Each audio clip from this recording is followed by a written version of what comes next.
ಧರ್ಮಸ್ಥಳ ಪ್ರಕರಣಕ್ಕೆ ಎಸ್ಐಟಿ ನೇಮಕ ವಿಚಾರ ಕಾನೂನು ತನ್ನ ಕೆಲಸವನ್ನ ಮಾಡುತ್ತೆ. ಧರ್ಮಕ್ಕೆ ಜಯ ಸಿಗುತ್ತೆ ಎಂದ ಸೋಮಣ್ಣ.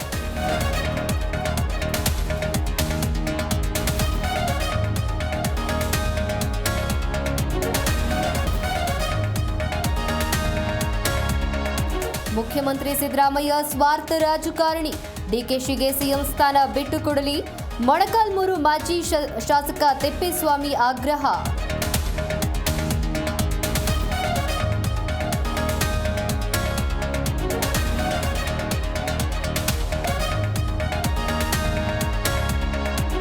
ರಾಜ್ಯದಲ್ಲಿ ಯೂರಿಯಾ ಸಿಗದೆ ರೈತರ ಪರದಾಟ.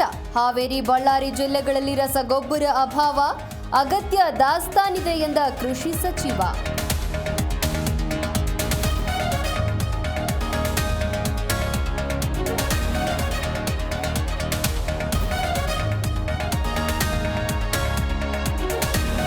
ಕೆಲಸ ಮಾಡಿಕೊಡೋಕೆ 50,000ಕ್ಕೆ ಲಂಚಕ್ಕೆ ಬೇಡಿಕೆ. ಮಂಡ್ಯದ ಟೌನ್ ಪ್ಲಾನಿಂಗ್ ಕಚೇರಿ ಮೇಲೆ ಲೋಕ ದಾಳಿ. ಲಂಚ ಸ್ವೀಕರಿಸುವಾಗ 3 ಲೋಕ ಬಲೆಗೆ.